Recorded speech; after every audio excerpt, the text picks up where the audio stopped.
জুবিন গাৰ্গৰ মৰণোত্তৰ পৰীক্ষাৰ প্ৰতিবেদন আমাৰ হাতত আহি পৰিছে আৰু চৰকাৰীভাৱে জনোৱা হৈছে যে পানীত পৰিহে মৃত্যু হৈছিল জুবিন গাৰ্গৰ সিজাৰ এটেক অহাৰ কোনো তথ্য এই মৰণোত্তৰ পৰীক্ষাৰ প্ৰতিবেদনত নাই। মই আমাৰ নিউজ 18 অসম নৰ্থ ইষ্টৰ জৰিয়তে সমগ্ৰ অসমবাসীক জনাব বিচাৰিছিলো। সমগ্ৰ অসমবাসী এই কথা কৈ আছিল যে জুবিন গাৰ্গৰ মৃত্যুৰ তদন্ত লাগে। মৰণোত্তৰ পৰীক্ষাৰ প্ৰতিবেদনখন অত্যন্ত গুৰুত্বপূৰ্ণ, কাৰণ তাত কেনেকৈ জুবিন গাৰ্গৰ মৃত্যু হল সেই ৰহস্যটো উদ্ঘাটন হ'ব। ইতিমধ্যে আহিছে যে পানীত পৰি জুবিন গাৰ্গৰ মৃত্যু হৈছে বুলি কোৱা হৈছে, যেটো ছিংগাপুৰত যেটো মৰণোত্তৰ পৰীক্ষা সম্পন্ন কৰা হ'ল। আৰু ইতিমধ্যে জুবিন গাৰ্গৰ নশ্বৰ দেহ শেখৰজ্যোতি গোস্বামী, সিদ্ধাৰ্থ শৰ্মা মেনেজাৰ আৰু জুবিন গাৰ্গৰ ভাতৃ সন্দীপন গাৰ্গ তেওঁলোকক গতাই দিয়া হৈছে। আৰু ইতিমধ্যে ছিংগাপুৰ আৰক্ষীয়ে তদন্ত কৰি আছে। কোৱা হৈছে মুখ্যমন্ত্ৰীৰ ফালৰ পৰা নিৰপেক্ষ তদন্ত হ'ব, সম্পূৰ্ণভাৱে চৰকাৰে ইয়াত সহযোগিতা কৰিব। কিন্তু যেটো সিজাৰ এটেকৰ কথা আছিল, আমি কৈ আছিলো যে নৰ্থ ইষ্ট ফেষ্টিভেলৰ যিসকল আয়োজক শ্যামকানু মহন্তৰ কথা আহিছে বা যিসকলে জুবিন গাৰ্গক লৈ গৈছিল, জুবিন গাৰ্গৰ কাষত থকা মানুহ শেখৰজ্যোতি গোস্বামী, সিদ্ধাৰ্থ শৰ্মা তেওঁলোকে জানিছিল যে জুবিন গাৰ্গৰ সেইটো অসুবিধা আছিল। ৩-৪ বাৰ তেওঁ আগতীয়াকৈ নেমকেয়াৰ হস্পিটেলত ভৰ্তি হ'ব লগা হৈছিল। লকডাউনৰ সময়ত মুম্বাইত আবদ্ধ হৈ থাকিব লগা হৈছিল। এক প্ৰকাৰ মিৰ্গী ৰোগৰ দৰে এটা লক্ষণে দেখা দিছিল। দাঁতে দাঁতে লাগি ধৰে, অচেতন হৈ পৰি যায়। ডিব্ৰুগড়ত এবাৰ পৰিলে, ষ্টুডিঅ'ত এবাৰ পৰিলে, ঘৰত এবাৰ পৰিলে। তাৰ পাছতো কাষত থকা সিদ্ধাৰ্থ শৰ্মা আৰু শেখৰজ্যোতি গোস্বামীয়ে জুবিন গাৰ্গক এবাৰো মানা নকৰিলে যে দাদা সাগৰ নানামিব, পানীত নানামিব, আঁতৰাই ৰাখিব লাগিছিল, কিন্তু নাৰাখিলে। তাৰে ফল আমি ভোগ কৰিলো। পানীত পৰি মৃত্যু হ'ল জুবিন গাৰ্গৰ। এই ধৰণৰ মৰণোত্তৰ পৰীক্ষাৰ প্ৰতিবেদনত স্পষ্ট কৰি দিয়া হৈছে, কোনো ধৰণৰ সিজাৰ এটেক অহা নাই বুলি কৈ দিয়া হৈছে। এয়া হৈছে এই সময় এটা ডাঙৰ খবৰ আপোনালোকক জনাই আছো। সমগ্ৰ অসমবাসীয়ে জানিব বিচাৰিছিল যে হিয়াৰ আমঠু আমাৰ হীৰা টুকুৰাৰ মৃত্যু কেনেকৈ হ'ল, কি পৰিস্থিতিত তেখেতৰ মৃত্যু হৈছে, তাৰ তদন্ত সকলোৱে বিচাৰি আছিল। কোৱা হৈছে ছিংগাপুৰৰ মৰণোত্তৰ পৰীক্ষাৰ প্ৰতিবেদনত যে জুবিন গাৰ্গৰ কোনো ধৰণৰ সিজাৰ এটেক অহা নাছিল, পানীত পৰি তেখেতৰ মৃত্যু হ'ল। আৰু যেটো দৃশ্যাংশ আমি দেখিছো তাত যেটো ভিডিঅ' জুবিনদা জপিয়াই দিয়া আগৰ যেটো ভিডিঅ' প্ৰথমবাৰ তেওঁ নামি গৈছিল, সাঁতুৰিব নোৱাৰিলে। দ্বিতীয়বাৰ তেওঁ সাঁতুৰিবলৈ চেষ্টা কৰোঁতে এই অঘটনটো ঘটিল বুলি কৈ থকা হৈছিল। আৰু এতিয়া মই কৈ আছো যে যিখন আজি দিনৰ ভাগত ছিংগাপুৰত চেণ্ট্ৰেল হস্পিটেলত তেখেতৰ মৰণোত্তৰ পৰীক্ষা সম্পন্ন কৰা হ'ল আৰু প্ৰতিবেদনত আহিছে যে পানীত পৰি জুবিন গাৰ্গৰ মৃত্যু হৈছে। মানুহে বিশ্বাস কৰিব পৰা নাই আৰু সেইকাৰণে সকলোৱে কৈছে যে পানীত পৰি জুবিন গাৰ্গৰ মৃত্যু হোৱাটো কিমান দূৰ সত্য তাক লৈ মানুহৰ সন্দেহ আছে। কিন্তু কোৱা হৈছে সিজাৰ এটেক অহাৰ, যেটো আগতে আমি জুবিন দাক দেখিছিলো, জুবিন গাৰ্গক দেখিছিলো নেমকেয়াৰ হস্পিটেললৈ লৈ যাবলগীয়া হয়, 2-3 দিন তাত থাকে, তাৰপিছত তেওঁ পুনৰ সুস্থ হৈ ঘূৰি আহে। এইবাৰ কিন্তু তেনেকুৱা ধৰণৰ কোনো তথ্য নাই। সিজাৰ এটেক অহা নাছিল জুবিন গাৰ্গৰ, পানীত পৰি হাৰ্টথ্ৰব জুবিন গাৰ্গৰ মৃত্যু হৈছে। এই ধৰণৰ খবৰ ইতিমধ্যে আহিছে। আৰু লাইফ জেকেট পিন্ধি নামোতেই জঠৰ হৈ গৈছিল জুবিন দাৰ শৰীৰটো জঠৰ হৈ গৈছিল। আৰু যেতিয়াই ওচৰৰ দুজন যুৱকে পানীৰ পৰা উঠাই আনিছিল জুবিন গাৰ্গক, পানীতেই জুবিন গাৰ্গৰ বমি হ'বলৈ আৰম্ভ কৰিছিল। মুখৰ পৰা ওলাইছিল ফেন। তাৰপিছতে জুবিন গাৰ্গক পানীৰ পৰা উদ্ধাৰ কৰি হৃদযন্ত্ৰত জুবিন গাৰ্গৰ পানী সোমাই গৈছিল, যাৰ কাৰণে হৃদক্ৰিয়া বন্ধ হৈছিল। আৰু 2-3 বাৰ CPR দিয়াৰ পাছতো জুবিন গাৰ্গৰ সংজ্ঞা ঘূৰি অহা নাছিল। আৰু তাৰ পাছত ছিংগাপুৰৰ হস্পিটেলত ভৰ্তি কৰা হৈছিল। আৰু যিখিনি স্থানত এই অঘটনটো সংঘটিত হ'ল, যিখিনি স্থানত জুবিন দাহঁত আছিলে, তাৰ পৰা হস্পিটেলৰ ডিষ্টেঞ্চ প্ৰায় 1.5 ঘণ্টামান লাগে। সেইকাৰণে আশংকা কৰা হৈছে যে জুবিন গাৰ্গে চিকিৎসা অবিহনে জুবিন গাৰ্গৰ মৃত্যু হৈছে। ইমান এটা অসহনীয় মৃত্যু আচলতে মোক কৈ থাকোঁতে এটা অনুভৱ কৰিছোঁ, যিজন মানুহে সদায় মানুহৰ কাষত থাকিলে সেইজন মানুহৰ কাষত শেষ সময়ত কিন্তু কোনো এজন মানুহ থাকিবলৈ নাপালে, আপোন মানুহ থাকিবলৈ নাপালে। প্ৰশ্ন উত্থাপন হৈছে, সকলোৱে এই ঘটনাৰ তদন্ত বিচাৰি আছে। মুখ্যমন্ত্ৰী ডক্টৰ হিমন্ত বিশ্ব শৰ্মা ডাঙৰীয়ালৈ অনুৰোধ আছে আৰু মুখ্যমন্ত্ৰীয়ে নিজেই কৈছে এই ঘটনাৰ তদন্ত হ'ব। কোনে জুবিন গাৰ্গক লৈ গৈছিল, কোনে জুবিন গাৰ্গক তাত নিশাটো ঘূৰাই ক'ত পাৰ্টি কৰিলে, কোন ৰেষ্টুৰেণ্টত কোনে লৈ গৈছিল, কাৰ নিমন্ত্ৰণ মৰ্মে গৈছিল, সকলো তদন্তৰ আওতালৈ আহিব লাগে। ইতিমধ্যে 13জন মানক সোধা পোছা তাত কৰি আছে। সোধা পোছাৰ অন্তত কি হয় প্ৰতিবেদনত ওলাব। কিন্তু এটা ডাঙৰ কথা যে এই শিল্পীজনক যে লৈ যোৱা হৈছিল, শ্ব' কেতিয়া আছিল, নৰ্থ ইষ্ট ফেষ্টিভেল কেতিয়া আছিল, কিয় 3-4 দিন আগতীয়াকৈ লৈ যাব লগা হ'ল। আৰু জুবিন গাৰ্গৰ যিসকল বিশ্বস্ত বুলি ক'ম মই, সিদ্ধাৰ্থ শৰ্মাৰ কথা মই নকওঁ, মেনেজাৰ হয়, ব্যৱসায়িক ভিত্তিত তেখেতৰ ৰিলেশ্যন থাকিব পাৰে, বহুত কথা ক'ব পাৰে যে সিদ্ধাৰ্থ শৰ্মা নহ'লে জুবিন গাৰ্গ আধৰুৱা, তেনেকুৱা মানুহ বহুত ওলাই গ'ল। কিন্তু কথাটো হৈছে কি, আমাৰ হীৰাটোকো আমি হেৰুৱালোঁ। মেনেজাৰজন থকাৰ পাছত সিজাৰ এটেক অহা মানুহজনক কি কাৰণত পানীত নামিবলৈ দিলে। শেখৰজ্যোতি গোস্বামী খুব কাষৰ ব্যক্তি বুলি তেওঁ নিজকে কৈ থাকে, আমি সোৰ্চবোৰত দেখিছোঁ। জুবিন গাৰ্গৰ কথা খুব জানে যদি জানেই কি কাৰণত সাগৰৰ পানীত নামিবলৈ দিলে সেইটো তদন্তৰ কথা তদন্তৰ আওতালৈ আহিব লাগে কেৱল ফূৰ্তি কৰিবলৈ গৈছিল নেকি জুবিন গাৰ্গৰ লগত আৰু শ্যামকানু মহন্তই আজি মন্তব্য কৰিছে যে জুবিন গাৰ্গ নিজে কৈছিলে জুবিন গাৰ্গক নিমন্ত্ৰণ কৰা হৈছিল শ্যামকানু মহন্ত আপুনি নিমন্ত্ৰণ কৰিছিল আপুনি কোৱাৰ কাৰণে জুবিন গাৰ্গে এটা ভিডিঅ' দিছিল যে মই নৰ্থ ইষ্ট ফেষ্টিভেলত আহি আছো এদিন সুধা কণ্ঠৰ নামত আমি দিম জুবিন গাৰ্গে গীত পৰিবেশন কৰিব আজি উলুটা পাক মাৰিছে এজন আমাৰ শ্যামকানু মহন্তই তেওঁ কৈছে জুবিন গাৰ্গ নিজৰ ইচ্ছামতে আহিছিল মানে জুবিন গাৰ্গে ছিংগাপুৰলৈ যাবলৈ শ্যামকানু মহন্তৰ হাতত ধৰি যাবলগীয়া হৈছে এনেকুৱা ধৰণৰ মন্তব্য আৰু লগতে এই সিদ্ধাৰ্থ শৰ্মা শেখৰ জ্যোতি গোস্বামী তদন্তৰ আওতালৈ আহিব লাগে ইতিমধ্যে সুধা পোছা কৰা হৈছে কি পৰিস্থিতিত এই মানুহজনৰ মৃত্যু হ'ল কাৰণ এলা পচা মানুহ নহয়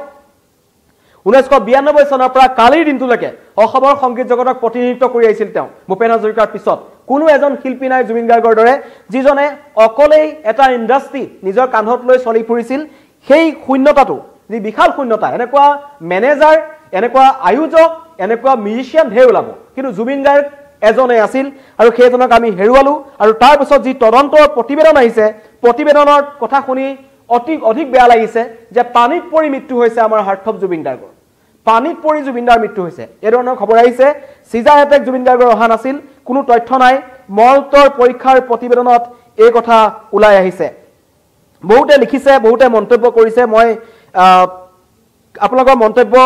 সকলোৰে লবলৈ চেষ্টা কৰি আছো কিন্তু যথেষ্ট অসুবিধা হৈছে এই কাৰণে লবলৈ দিগদাৰি হৈছে কিন্তু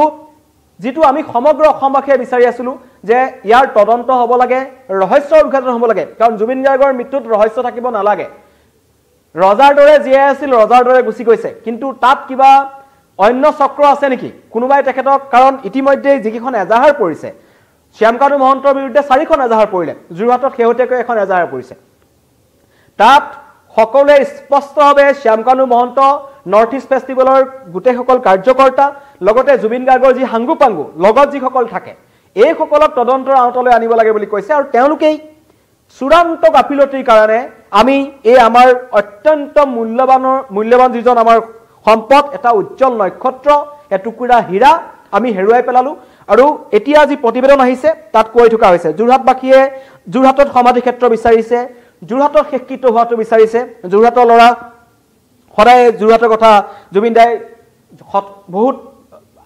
উৎসাহেৰে কৈছিল যে মই জুৰহাটৰ ল'ৰা জুৰহাটখন মোৰ হয় এনেকুৱা ধৰণৰ জুবিন গাৰ্গৰ শেষকৃত্যৰ দিনা স্কুল কলেজ বন্ধ ঘোষণা কৰা হৈছে চৰকাৰৰ ফালৰ পৰা আৰু সমগ্ৰ অসমবাসীক মই এখিতে এটা কথা ক'ব বিচাৰিছো প্ৰায় 80% মানুহে কৰিছে এপিএসসি পৰীক্ষা পিছুৱাই দিয়া হৈছে অসম লোকসভা আয়োগৰ পৰীক্ষাও পিছুৱাই দিয়া হৈছে ডাঙৰ ঘোষণা আৰু মহালয়া যিবোৰ আমাৰ অনুষ্ঠান আছিল বিটিসি নিৰ্বাচনী যিবোৰ আছিল সকলো পিছুৱাই দিয়া হৈছে আৰু হেউতেকৈ কৈছো এপিএসসি পৰীক্ষাও পিছুৱাই দিয়া হৈছে সকলো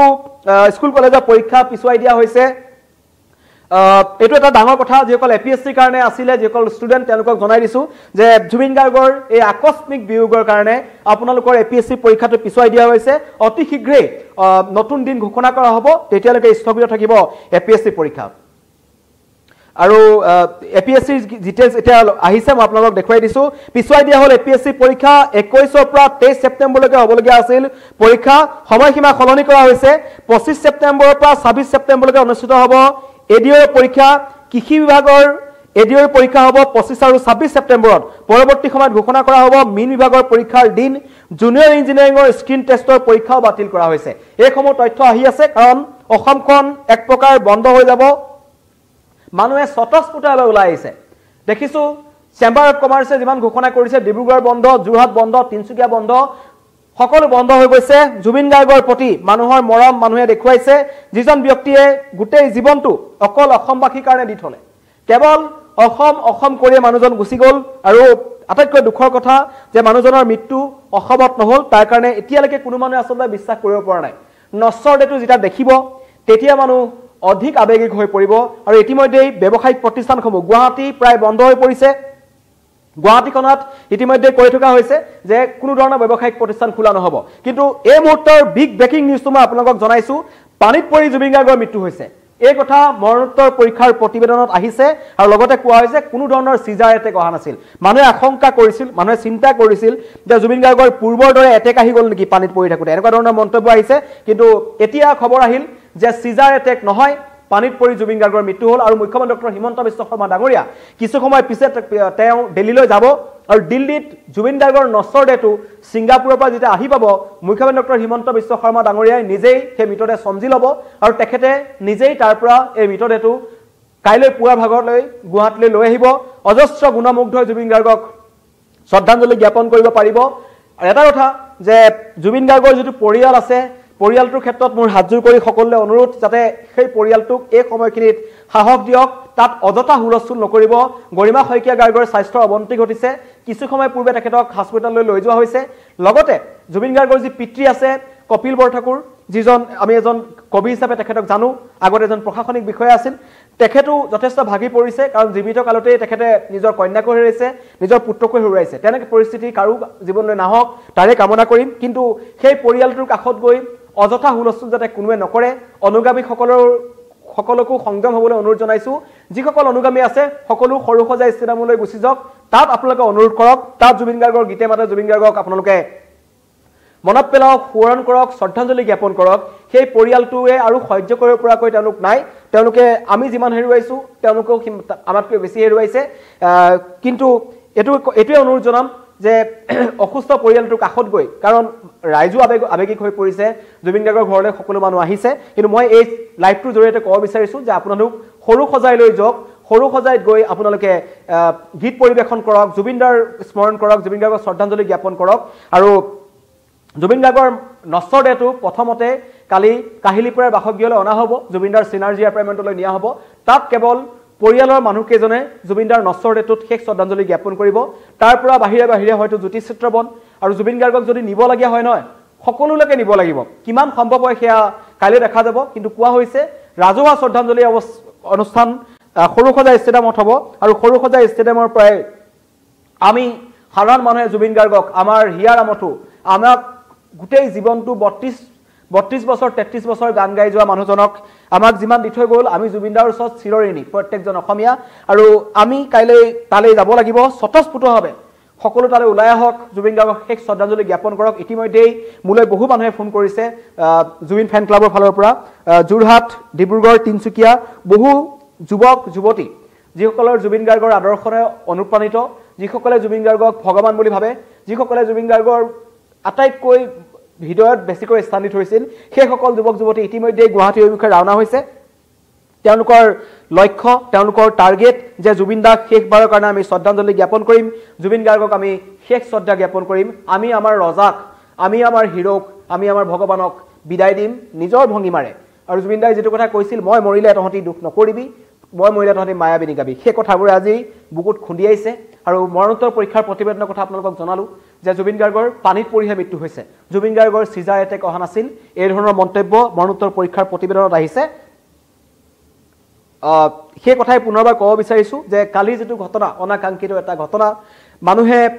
কোনে বিশ্বাস কৰিব পৰা নাই যে জুবিন দা আমাৰ মাজত নাই এতিয়াও গণেশগুৰি আমি আমাৰ অফিচৰ তলত আমাৰ যেটো নিউজ 18 অসম নৰ্থ ইষ্টৰ অফিসটো গণেশগুৰিত আছে গণেশগুৰি অত্যন্ত এটা ব্যস্তপূৰ্ণ এলেকা তাত জনশূন্য ৰাজপথ সকলো একত্ৰিত হৈছে জুবিনদাৰ গীতবোৰ লগাইছে জুবিনদাৰ গীতেৰে জুবিন গাৰ্গক স্মৰণ সকলোৱে কৰি আছে আৰু তেওঁলোকৰ এটাই দুখ যে আমি আমাৰ শিল্পীজনক অসমত হেৰুৱাব নোৱাৰিলো সকলো তেওঁৰ মৃত্যু বাহিৰত হ'ল সকলো ৰহস্যৰ আৱৰ্তত থাকি গ'ল মৰণোত্তৰ পৰীক্ষাৰ প্ৰতিবেদন আহিছে কিমানে বিশ্বাস কৰিব